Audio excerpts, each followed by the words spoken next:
안녕하세요 여러분, 주월입니다.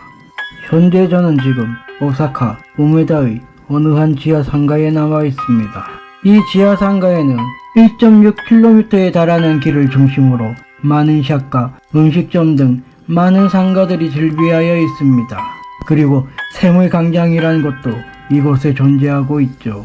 지금 보시는 이곳에는 한때 분수대가 있었는데 그 시기 일본 이채널이라는 곳에서 이곳 세물광장에 관련된 계단들이 엄청나게 쏟아져 나왔습니다. 그 계단들 속에서는 하나같이 이곳에서 어떠한 존재를 목격하게 되었는데 그건 바로 붉은 옷을 입은 여성이었습니다. 당시 이 채널에 이 세물광장에서 목격된 그 붉은 옷을 입은 여성 계담은 어떤 것들이 있었는지 저와 함께 살펴보도록 하시죠. 갑시다.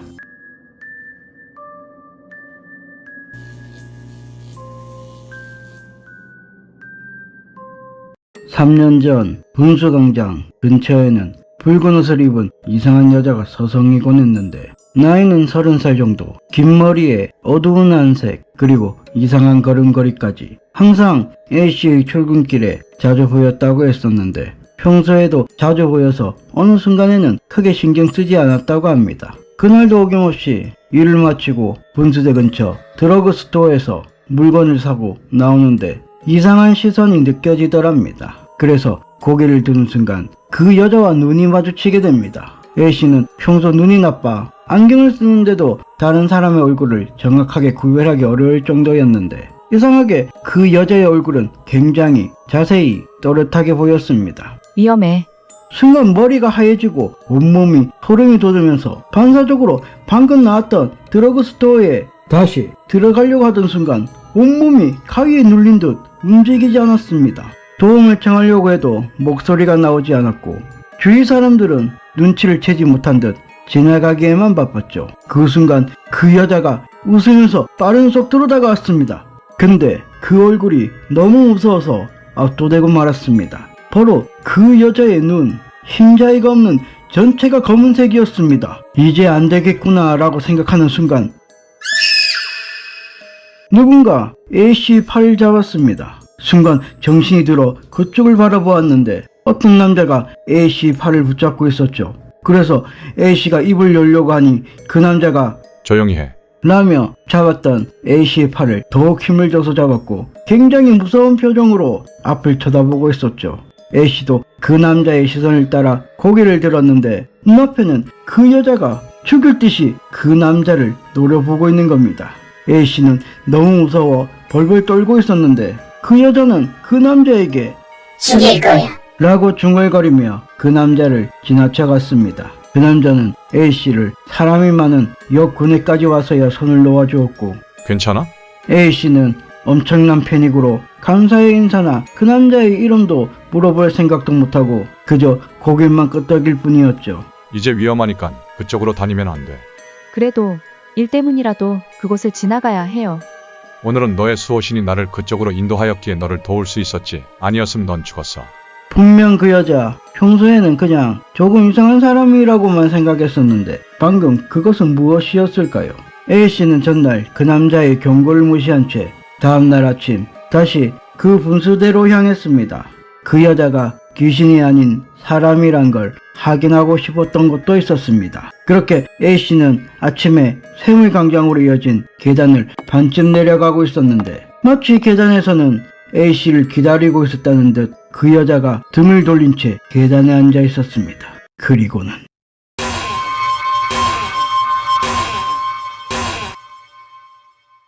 죽일 거야 죽일 거야 죽일 거야 죽일 거야 죽일 거야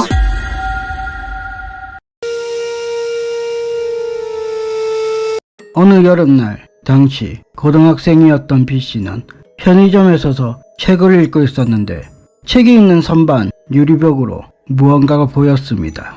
한여름인데도 불구하고 새빨간 코트를 입고 있는 여자. 그렇게 신경 쓰지 않으려고 책을 읽고 있었는데 계속해서 그 여자가 신경이 쓰이기 시작하였습니다. 저 여자 뭔가 이상한데? 그 여자 점점 B씨와 가까워지고 있는 듯한 이상한 기분까지 들기 시작하였죠.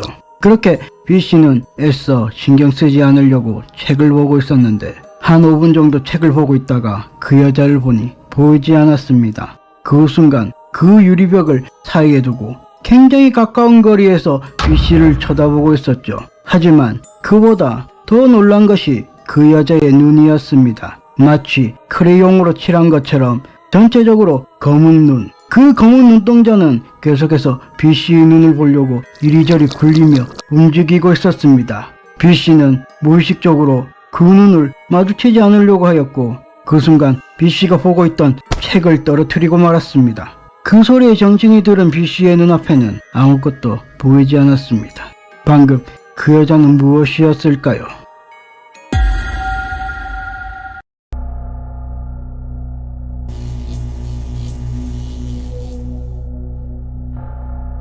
이 일은 미하루 씨가 초등학교 때 겪었던 이야기입니다. 이 괴담은 한때 미하루 씨뿐만 아니라 미하루 씨의 초등학교 친구들 사이에서도 화제가 된 굉장히 기묘한 일이었다고 합니다. 미하루 씨가 학교를 마치고 집으로 가면 항상 집안에는 아무도 없었습니다. 그럴 수밖에 없었던 것이 가족 중에 미하루 씨의 귀가 시간이 가장 빨랐기 때문이었죠. 그날도 어김없이 현관문을 열쇠로 열고 들어갔는데 식탁 의자에 누가 뒤돌아 앉아 있는 겁니다. 성인 남성의 실루엣이었죠. 미하루 씨가 아버지인 줄 알고 아빠? 라고 불렀는데 자신이 알던 아버지의 실루엣이 아니었습니다. 미하루 씨의 아버지는 배도 살짝 나오고 덩치가 있는 편이었는데 그 뒷모습은 굉장히 깡마른 남성의 뒷모습이었습니다. 미하루 씨가 깜짝 놀라서 누구세요? 라고 했는데 그 순간 돌아선 그 실루엣의 정체는 바로 마네킹이었습니다. 정확히는 마네킹 같은 얼굴에 검은 바지, 흰 카라티를 배 안에 넣은 그런 모습이었습니다. 순간 미하루 씨는 그대로 기절을 했고 어머니의 목소리에 깬 미하루 씨 눈앞에 어머니, 아버지, 오빠, 가족 모두가 모여서 자신을 쳐다보고 있었죠. 미하루 씨는 울먹이면서 그 마네킹 같은 존재에 대해서 이야기했습니다. 너가 꿈을 꾼 것이다 라고 미하루 씨를 진정시켰지만 쉽게 진정이 되지 않아 자신의 방에 들어갔다고 합니다. 그렇게 1시간 정도 지났을까요? 누가 자신의 방을 노크하는 겁니다. 바로 오빠였죠. 평소 서로의 방은 자주 가지 않는 사이였는데 웬일인지 우물증을 하는 오빠의 모습. 너가 본 마네킹 나도 봤어. 오빠의 이야기는 이랬습니다. 오빠가 8시쯤 물을 마시러 거실로 나가서 물을 마시고 있었는데 집 마당에서 거실 창문 사이로 그 마네킹이 자신을 쳐다보고 있었다고 말이죠. 이 괴담은 순식간에 미하루 씨의 친구들 사이를 중심으로 퍼져나갔습니다. 근데 이 기묘한 일을 겪은 것은 미하루 씨뿐만이 아니었습니다. 친구인 유리 씨도 저녁 늦게 집으로 돌아가는 길에 전부터 옆에 마네킹 같은 것이 서 있어서 누가 버렸나 하고 대수롭지 않게 생각하고 지나치려고 하는데 유리 씨가 그것이 마네킹이 아닌 어떠한 존재라는 걸 순간 깨달았다고 합니다. 그 마네킹과 유리 씨가 순간 눈이 마주친 거죠. 유리 씨가 비명을 지르며 자신의 집으로 달려갔고 그 마네킹은 쫓아오지 않았지만 고개가 유리 씨의 움직임에 따라 움직이고 있었다고 합니다. 또 친구 A와 B가 놀이터에서 그네를 타고 놀고 있었는데 갑자기 B가 A에게 그만 가자 라고 말을 하는 겁니다. 평소보다 빨리 집에 가자고 한 것이 이상해서 A가 왜? 조금 더 있다 가자. 라고 했는데 B가 어느 한쪽을 시선으로 가리키더랍니다. B의 시선을 따라 향한 곳은 정글짐이 있었는데 그 정글짐 사이 중간에 마네킹이 서 있는 거예요. A와 B는 뭔가 기괴한 느낌을 받아서 그 자리를 벗어나고 싶었지만 왠지 소리를 지르면 쫓아올 것 같아서 조용히 자연스럽게 집으로 돌아갔다고 합니다. 그 외에도 다른 방에서도 맨션 베란다에 나갔는데 마네킹이 바닥에서 자신을 향해 올려다보고 있었다라든지 친구들과 공터에서 야구를 하고 있었는데 그 마네킹이 산호 쪽 방향 공터 부석 공간에서 홈 방향으로 쳐다보고 있었다라는 기묘한 경험담이 들려왔죠.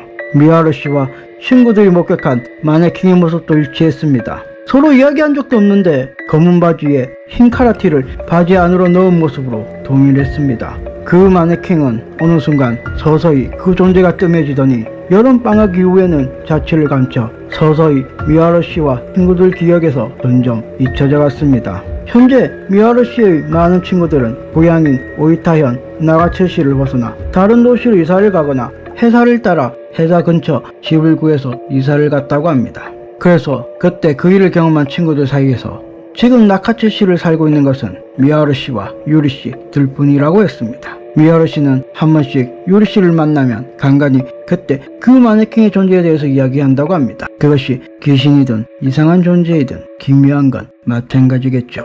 아님 그것이 사람이었다면.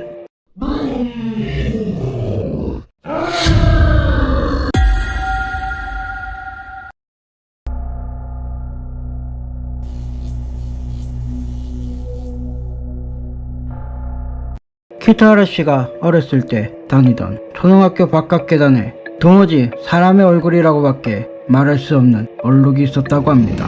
손으로 그랬다고밖에 생각하지 못할 정도의 엄청난 퀄리티였죠. 그러던 중 그 초등학교 학생들 사이에서 그 계단을 밟고 있거나 밟고 지나가면 다리가 아프다라는 소문이 퍼지기 시작하였습니다. 그렇게 그 계단은 그 학교 학생들 사이에서는 굉장히 유명해졌고 너도 나도 그 계단에서 담력 시험이나 근성 시험을 하는 것이 유행처럼 퍼져나갔습니다. 그러던 어느 날 어떤 남자아이가 자신의 근성을 보여준다고 진흙을 묻은 운동화로 그 계단의 사람 얼굴 모양의 얼룩에 진흙으로 밟기 시작했죠. 어느새 사람 얼굴 모양의 얼룩이 진흙으로 덮여 보이지 않게 되자 그 남자아이는 얼굴이 보이지 않으니 내가 이겼다. 라고 소리를 지르며 기뻐했고 그 순간 그 남자아이의 오른쪽 발목이 꺾여 계단에 굴러 크게 다치고 말았습니다. 다행히 목숨에는 지장이 없었지만 온몸의 타박상과 다리에 기스를 할 정도로 크게 다쳤다고 합니다.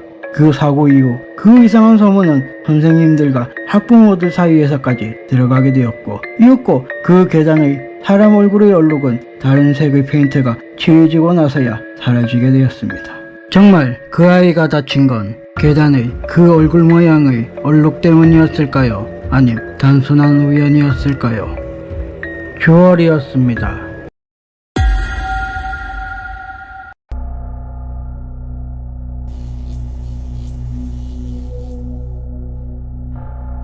이 이야기는 스즈키 씨가 16살 때 팔이 골절되어 병원에 입원했을 때 겪었던 일입니다. 스즈키 씨가 입원했던 병원의 간호사는 항상 차를 끓여 환자들이 준비한 주전자에 따라 주었다고 합니다. 스즈키 씨도 간호사님께서 끓여주신 차를 자신의 작은 주전자에 따라주신 덕분에 다음날 아침까지도 부족함 없이 지냈다고 합니다. 그러던 어느 날 새벽 문득 스즈키 씨는 목이 말라 머리맡에 있는 불도 켜지 않은 채 더듬거려 주전자를 찾아 흔들어 보았죠. 다행히 주전자 안에는 반 정도의 차가 있는 것 같았고 스즈키 씨는 바로 주전자의 주둥이를 입에 대고 안에 있는 차를 마셨습니다. 그렇게 목마름이 가시려고 하던 찰나 입안에 무언가 들어왔습니다. 작은 나무 가지 같기도 하고 스즈키 씨는 약초나무 뿌리라고 생각해서 그 작은 나무 가지를 오른손 검지와 엄지손가락을 이용해 입 밖으로 꺼냈는데 그 작은 나무 가지를 꺼낼 때 뭔가 이상한 겁니다. 그 작은 나무 가지가 마치 살아있는 듯 꿈틀거렸기 때문이었죠. 스즈키 씨는 놀라서 그 작은 나무 가지를 바닥에 내팽개쳤고 머리맡 전등에 불을 켜 그것을 향해 비추었습니다. 작은 나무 가지라고 생각한 그것은 머리는 마치 검은 개미처럼 둥근 모양이었지만 훨씬 컸었고 몸통은 전체적으로 검은색의 새우 같은 생김새 그리고 많은 다리를 가지고 있었다고 했습니다. 그것이 순식간에 어디론가 기어가 사라져버렸고 스즈키 씨는 그날 새벽과 다음날까지 그 생물이 사라진 곳 방향에서 그 생물을 찾았지만 찾을 수가 없었고 스즈키 씨가 태어나고 시간이 지나 30대가 된 지금까지도 그 사라진 생물이 도대체 무슨 종류인지 무엇인지 계속해서 알아보았지만 현재까지 그 생물이 어떤 생물인지 아님 어떤 존재인지 알 수 없었다고 합니다. 스즈키 씨는 지금도 생전 처음 본 그 존재의 정체에 대해 찾고 있다고 합니다.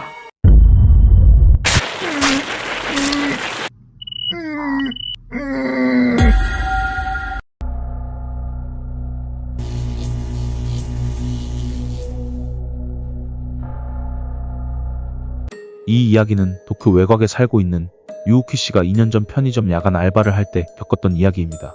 시간은 새벽 1시 정도. 손님도 드문 시간, 유우키 씨는 CCTV가 있는 방에 앉아 손님이 올 때까지 CCTV를 보면서 쉬고 있었습니다. 그렇게 어느 정도 앉아 있었는데 무심코 편의점 안에 무언가 보였습니다. 과자 코너 앞에 어느 남자아이. 아이가 언제 편의점에 들어갔지? 게다가 새벽 1시인 이 시간에 유우키 씨는 서둘러 CCTV가 있는 방에서 나와 과자가 있는 곳으로 갔는데 거기에는 과자 몇 개만 떨어져 있을 뿐 아이는 보이지 않았습니다. 내가 잘 못 봤나? 하고 다시 CCTV가 있는 방으로 다시 들어갔는데 여전히 CCTV에는 그 남자아이가 과자가 있는 스낵 코너에 서서 과자를 고르고 있었습니다. 그때 성인 남성이 들어왔고 그 아이가 있는 스낵 코너를 지날 때쯤 그 남성은 무엇에 놀랐는지 흠칫하면서 다시 편의점 밖으로 나가려고 하였는데 그 순간 그 남자아이는 그 남성의 등에 엎였고 남성과 아이는 그대로 밖으로 나가버렸습니다. 그 순간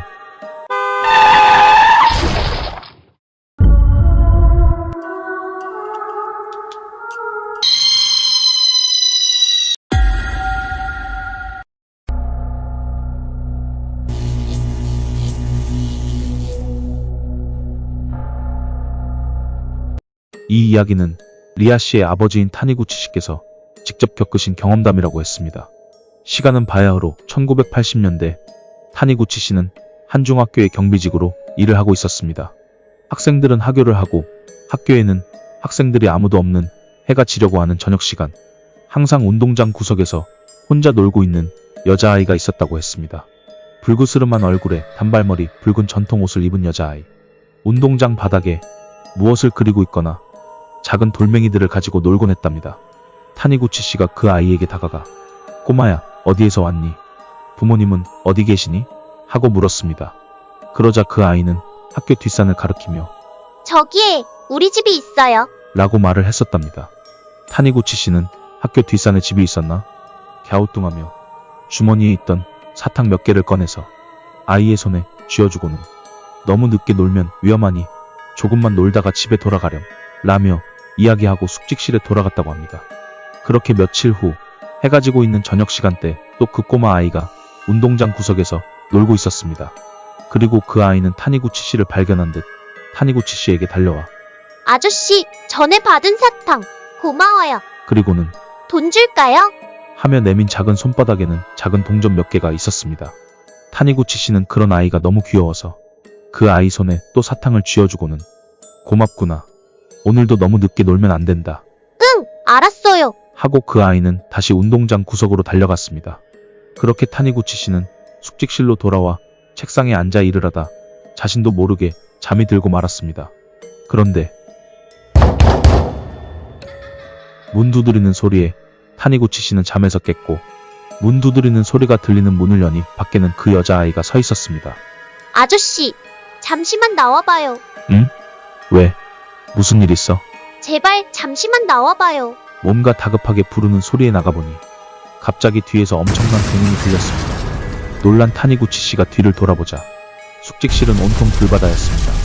타니구치 씨는 멍한 상태에서 그 광경을 보다 문득 위험하다라는 생각과 함께 정신이 들어 운동장 쪽으로 대피하려고 하니 아까까지 자신을 깨웠던 그 아이는 어디에도 보이지 않았습니다. 그 후 다행히 불탔던 숙직실은 출동한 소방대원들에 의해 진화되었고 다음날 타니구치 씨는 어제 자신의 목숨을 구해줬던 그 아이에게 감사의 말을 전하려고 그 아이에게 줄 사탕 봉지를 들고 그 아이가 가리켰던 뒷산을 향해 걸어 올라갔는데 거기에는 집은 없고 어느 낡은 작은 사당이 하나 있었다고 합니다. 타니구치 씨는 그 순간 무언가 깨닫고 그 작은 사당에 사탕 봉지를 놓으며 감사의 인사를 드렸다고 합니다. 타니구치 씨는 딸인 리아 씨에게 그 여자아이는 불그스름한 얼굴에 단발머리 그리고 일본 전통 옷인 붉은색 후리소대를 입고 있었던 걸로 봐서 아마 자시키와라 씨가 아니었겠냐고 이야기하였습니다. 자시키와라 씨는 이와테현에서부터 전해진 복을 가져다 주는 정령 혹은 집안의 성세를 담당하는 수호신으로서 자시키와라 씨가 있는 집은 부유해지고 자시키와라 씨가 떠나면 그 집이 망한다는 이야기가 전해지고 있습니다. 이 자시키와라 씨가 왜 학교 운동장에 있었는지는 분명하지 않으나 타니구치 씨의 목숨을 구해줬다라는 것은 분명한 사실일 것입니다.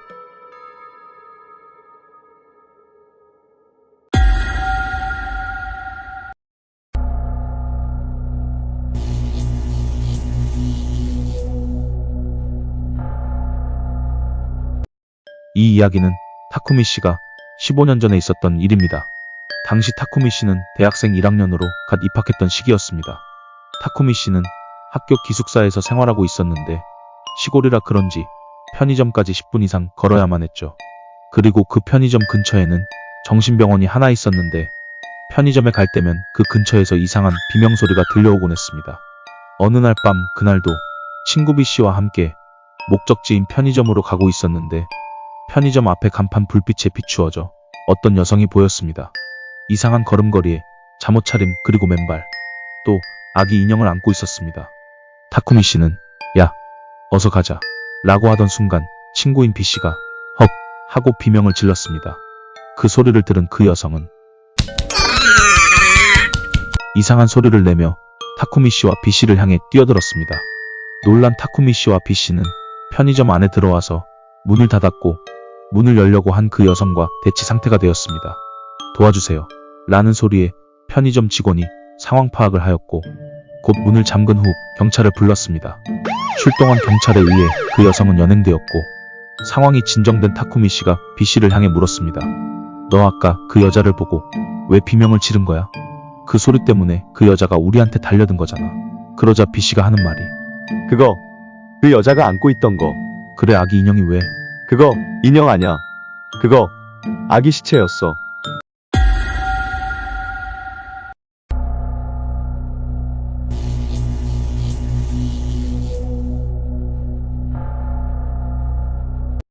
이 이야기는 시즈카 씨의 외삼촌께서 2000년대 초반에 겪으신 이야기라고 합니다.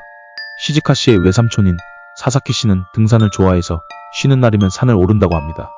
그날도 휴일을 맞이해서 산을 오르는데 소변이 급하게 마려웠다고 했습니다.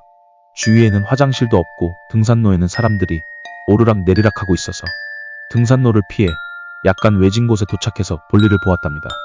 그렇게 볼일을 마치고 돌아서는데 시야에 무언가 보였습니다. 카메라. 이곳저곳 흠집이 있는 시사의 오래된 카메라였습니다. 90년대나 볼 법한 모델이었죠. 호기심에 사사키 씨는 그 카메라를 주워 자신의 집으로 가지고 왔습니다.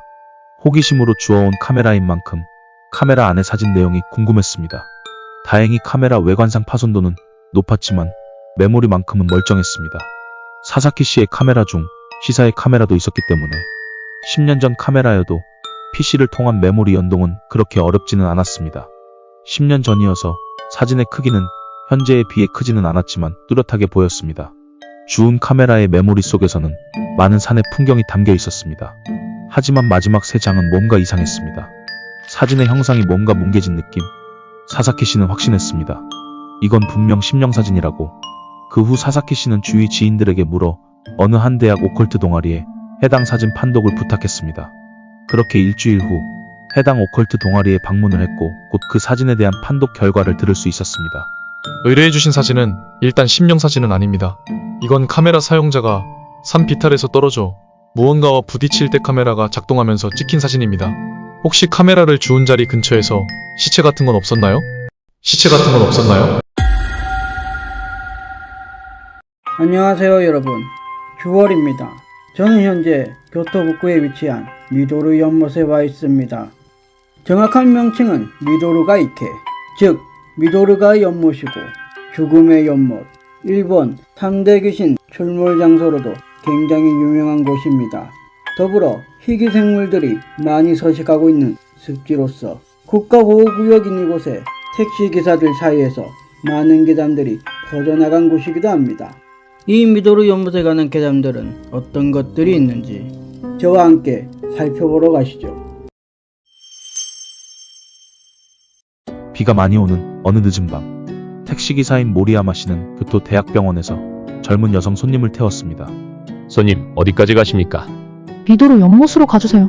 아니, 이 늦은 밤의 미도루 연못에 모리야마 씨는 굉장히 꺼림직하고 망설였지만 손님이 태워달라는데 안 갈 수도 없는 상황이었습니다. 그렇게 어쩔 수 없이 그 젊은 여성 손님을 태운 채로 미도루 연못에 향할 수밖에 없었죠.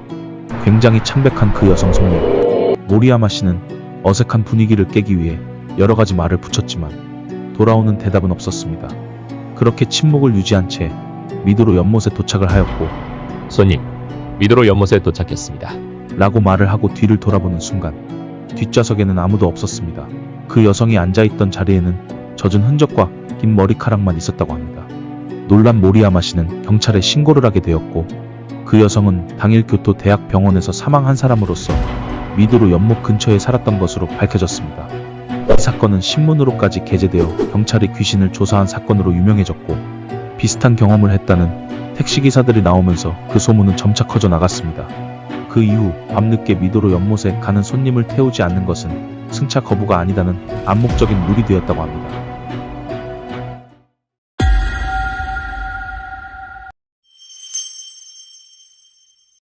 리에 씨는 오빠인 타로 씨와 집으로 가기 위해 미도로 연못을 지나고 있었는데 갑자기 오빠인 타로 씨가 연못 한가운데 사람이 빠졌어. 구해야 해. 오빠, 무슨 사람이 있다는 거야? 리에 씨 눈에는 오빠가 말했던 연못 한가운데에 사람은 물론 어떠한 형체도 보이지 않았습니다. 그런데도 오빠는 사람을 구해야 한다며 계속해서 그 연못 안으로 뛰어들었죠. 리에 씨는 그런 오빠를 연못 안으로 들어가지 못하게 필사적으로 잡았습니다. 오빠 정신 차려. 연못 안에는 아무도 없다고. 한참을 오빠와 실랑이를 벌이던 중 오빠가 갑자기 하면서 연못 밖으로 달아났습니다. 길가 구석에 쪼그려 앉아 한참을 벌벌 떨던 오빠는 아까 연못 가운데 있던 그 사람, 뭐? 그 사람 연못 안에 잠겨 있던 것이 아니라 연못 위에 떠 있었어.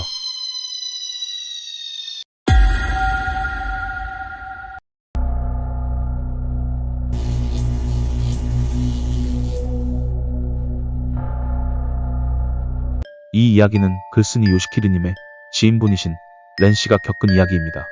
렌씨가 막 사회인이 되었을 때 삼촌분이 어느 날 갑자기 무단결근과 함께 집인 아파트에도 돌아오지 않는 등 그의 행적은 사라져버렸다고 합니다. 가족들이 경찰에 실종 신고를 하였지만 그를 찾을 수 없었고 삼촌이 살았던 빈 아파트에 반년 정도 월세를 가족들이 허망하게 대신 지불해주고 있었죠. 그러던 중 가족들은 아파트를 내놓았고 용돈을 준다는 이야기에 렌씨와 그의 동생은 삼촌 방의 짐들을 정리하게 되었습니다. 삼촌의 방은 현관을 열고 왼쪽에는 주방, 오른쪽은 세면대와 화장실, 욕조, 막다른 곳에 문을 열면 다담이 8장 정도의 방, 그 너머에 발코니가 있는 구조였다고 했습니다. 근데 삼촌의 방은 뭔가 이상한 것이 많았습니다. 세면대에 거울은 떼어놓은 듯 없었고 세면대와 화장실이 있는 환풍기에는 테이프로 여러 겹으로 붙여져 봉해져 있었습니다. 또 문 앞에 걸려있는 우편물 주머니에는 티셔츠나 수건으로 꽉 채워져 있었죠.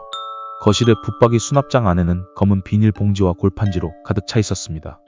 렌씨와 동생은 뭔가 섬뜩함이 느껴졌지만 삼촌은 평소에도 괴짜였기 때문에 이 정도는 각오를 하고 방을 정리하기 시작하였습니다. 그러던 중 삼촌 것으로 보이는 휴대폰을 발견하고 배터리는 나가 있었지만 동생의 보조 배터리를 연결해 그 휴대폰의 전원을 켤 수 있었습니다. 그 순간 발신인 번호 제안으로 수십 통의 문자가 오기 시작하였죠. 근데 그 문자 내용이 엄청 기괴했다고 했습니다. 누군가 보고 있다. 이쪽으로 오고 있다. 어젯밤에 온다. 아침에 개구리가 된다. 어떠한 눈이 나를 쳐다보고 있다. 어디서 두드리는 소리가 난다. 그것이 들어오려고 한다. 그리고 마지막 문자. 왔다. 렌씨는 그 순간 열린 창문 사이로 밖의 산의 풍경이 보이기 시작하였고 그 산중턱에 뭔가 검은 그림자에 빛나는 두 눈이 보였는데 렌씨는 순간 삼촌 그렇게 생각하는 순간 그 검은 그림자는 산속으로 사라졌고 렌씨가 그 뒤 그 산에 대해 조사를 하였는데 그 산은 아파트의 반대쪽에 위치해 있고 산의 남쪽에는 오래된 신사가 있다고 했습니다. 그리고 그 산은 사람이 행방불명이 되는 사건이 많은 유명한 산이라고 하였습니다. 그 후 2년이 더 지난 지금 렌씨의 삼촌은 아직도 집으로 돌아오지 않고 있다고 합니다.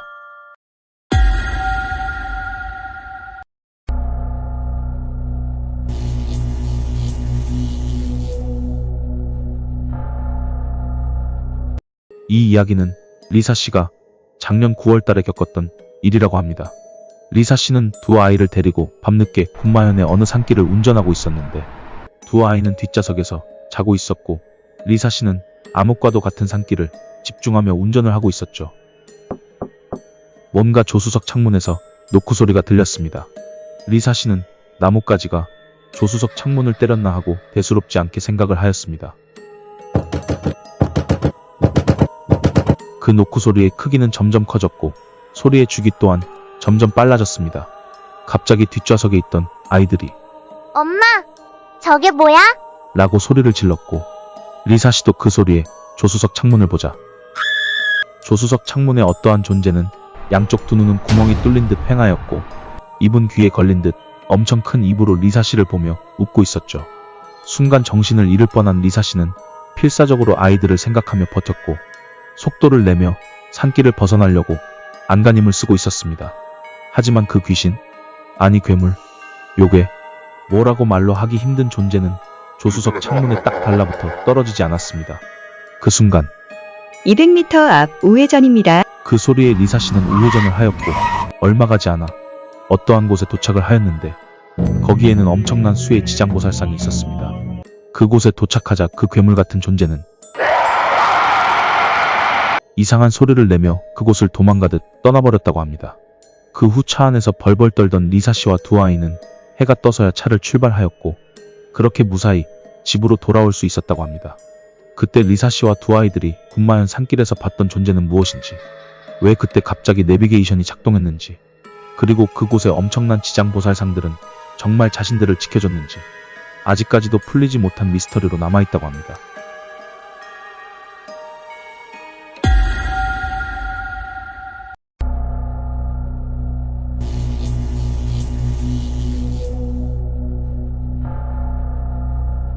이 이야기는 미야기현에 살고 있는 마이 씨께서 겪으신 일입니다. 마이 씨는 오빠와 함께 살고 있었는데 종종 마이 씨는 잠을 자면 가위를 눌린다고 했습니다. 그날은 오빠는 외출을 하였고 마이 씨는 낮잠을 자고 있었습니다. 그렇게 자고 있는데 어느 순간 누가 마이 씨의 목을 누르는 느낌이 들었죠. 놀란 마이 씨는 이내 또 가위를 눌렸구나라고 발버둥을 쳤지만 몸은 전혀 움직여지지 않았습니다. 너무나 고통스러워 발버둥을 치며 가위를 벗어나고자 노력했지만 가위에 의한 고통은 점점 심해졌고 의식은 점점 흐려져 갔죠. 그 순간 흰 바지를 입은 오빠가 자신의 방에 들어오더니 마이 씨를 흔들어 깨웠습니다. 그 덕분인지 마이 씨는 가위에서 벗어날 수 있었고 벌떡 일어나니 오빠는 보이지 않았습니다. 거실에 나와보니 오빠는 거실에서 물을 마시고 있었습니다. 오빠, 아까는 깨워줘서 고마워. 덕분에. 그렇게 오빠의 바지를 봤는데 오빠의 바지는 흰 바지가 아니고 청바지를 입고 있었습니다.